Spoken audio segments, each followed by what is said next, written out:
everyone, welcome back to Ninjago News TV. This episode, I'm reviewing episode 83, True Potential. This was really one of my favorite episodes in Season 8, if not one of my favorite episodes in the entire series as a whole. Why? It was really emotional and really deep, too. The whole idea of, to achieve his true potential, he has to destroy Lloyd. That whole idea was very deep and very emotional, too. This episode reminds me a lot of episode 25, Return of the Overlord. Why? Well, Lloyd and Garmadon had a face-off in both episodes. Lloyd also loses in both episodes, and there's little hope at the end of both episodes. So it did remind me a lot of episode 25, Return of the Overlord. So let's get right into it. We get a little clip at the beginning of Garmadon, who is lurking around in Ninjago after his resurrection. And he scares off these two trash takers, and pretty much he steals a truck, and he's a really bad driver. So he rams into the police HQ and breaks Harumi out. So there's nothing really more to say about that, but we do get a little setup to the episode. So I was really happy to see the ninja sing the Weekend Whip again. We did get this clip in the trailer, in one of the teasers. I wasn't sure when this would be. I predicted earlier in the month, maybe even last month, that it would be in the season finale, maybe as in afterwards, after they defeat the bad guys kind of scene. It's a little like that, but not really, because they do think that they defeated Garmadon, or else they may not necessarily be doing this. So anyway, yes, it's really fun to see them singing the Weekend Whip, even if it's a little sad that Lloyd wasn't with them. Yeah, that's right. Lloyd is still pretty sad, pretty depressed about what happened. It's obvious that, and a lot of character development with this too, it's obvious that he's going to take time to recover. So then the news comes on. I think it's really funny how Dareth has a crush on Gale Gossip. I never really would have guessed if this episode hadn't really confirmed it. And it's so extreme to the point where he has a picture of Gale Gossip in his apartment. That's pretty weird. But anyway, the news comes on, and the ninja begin to think that Garmadon may actually be back because Harumi has been broken out of jail.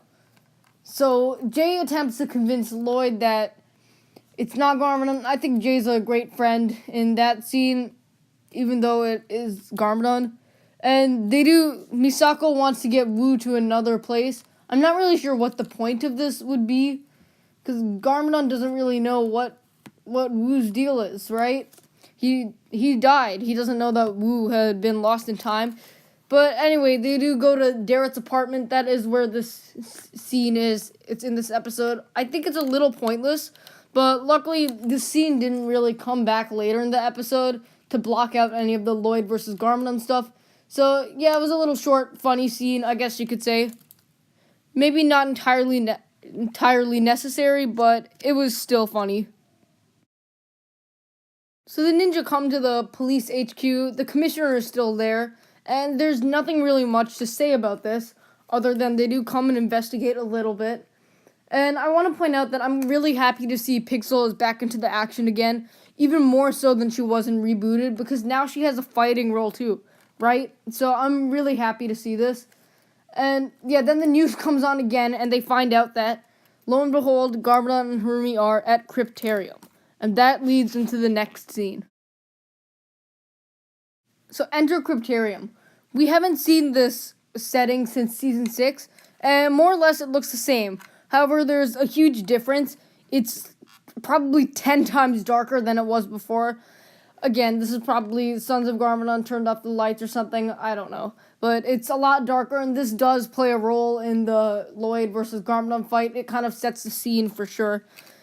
Anyway, an amazing rendition of Harumi's theme plays as she monologues to the Sons of Garmadon and pretty much frees them. We also see the Warden, who we also haven't seen since season 6, and he pretty much gets kicked out. So Harumi delivers a amazing monologue, in my opinion, about her not being quiet anymore and stuff like that. And then she introduces Garmadon, and Garmadon's theme plays while this happens. So, in this episode, Garmadon's theme or renditions of it were played a lot throughout it. I love that they're not just forgetting about the original soundtrack that this villain had. And yes, the soundtracks were amazing for this episode. This scene had a lot of deja vu from episode 10, The Green Ninja, and especially the idea of locking yourself in a door in the bounty. If we recall, episode 10, Kai locks himself with Garmadon inside a room on the bounty while they battled out for the golden weapons. This is kind of similar, except this time Lloyd is locking the ninja inside. And the similarities don't end there. The way they get out of the room, or in the Green Ninja, in episode 10's case, the way they get in there, is more or less the same too. In episode 10, Cole uses his true potential powers to break open the door. Well, nothing has changed really, except that he just uses his Earth Punch. So Lloyd does run away. This reminded me a lot of kind of Star Wars episode 6, where the whole Luke will come to Darth Vader thing, and it's pretty much the same thing here. Lloyd will come to Garmadon. I've heard some of you say that it's a little disappointing that Lloyd can't even listen to his team. I do agree with this. I'm not sure. He's definitely very arrogant about it. Well, arrogant may not be the right word, but he's overly confident that he can turn Garmadon back again, and his emotions are definitely affecting him.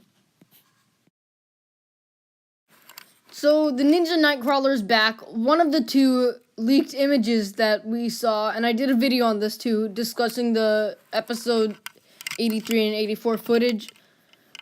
The Ninja Nightcrawler is in this episode, and that picture is, is in this episode. So, Lloyd does get really angry when the ninja do communicate with him. He literally breaks the communication system. And wow, he's really annoyed. He's really angry. He's really emotional too, because he knows what he's about to do. He knows who he's about to see. And the battle between Lloyd and Garmadon does not fail to disappoint. And what's even more is that Harumi, Mr. E, Kilo, and Ultraviolet are literally watching it from up above. It's really cool how they broadcast it across the entire land, and that adds on more to kind of the vibe in which, let's say you're at a stadium and you're watching a gladiator fight. It feels like that, except it's with Ninjago characters, and it's a much more emotional fight. So let's get right into the fight scene. Wow, what an amazing fight. It starts out with Lloyd confronting Garmadon, and pretty much the action, they don't hesitate to spring into the action. Garmadon has powers, and we've never really seen these powers. We just know that he is the master of destruction. And it's great to finally see his powers. They're a lot like Lloyd's, and even more like the powers that the Overlord used in episode 25. A lot like that, kind of. And he's much stronger than he used to be, too. Overall, a much more powerful version of the old Garmadon.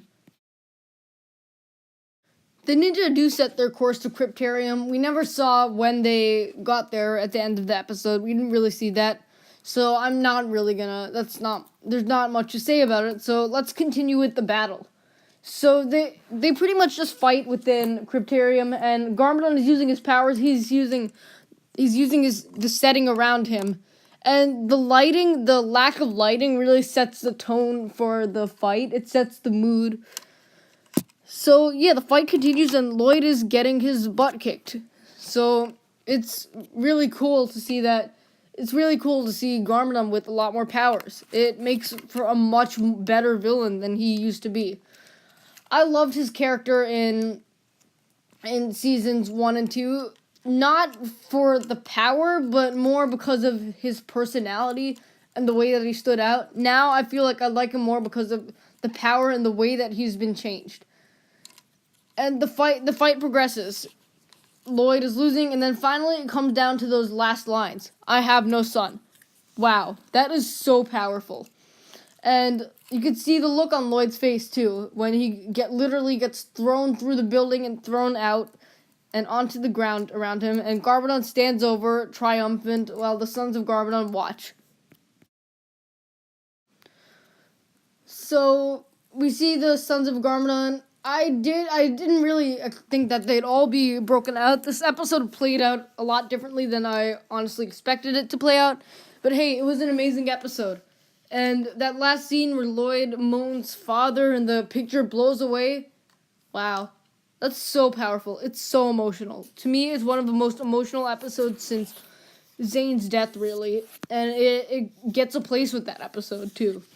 The music is also incredible. Harumi's theme that plays, amazing. And then, that's not all. Garmadon's theme renditions of it are played multiple times throughout the episode. And that really sets the mood. It makes for a much better episode. So thank you guys so much for watching. If you enjoyed, leave a like, subscribe, and share with anyone and everyone you know. A Garmadon character analysis and how he's changed will be coming up next. Thank you guys so much for watching, and I will see you next time.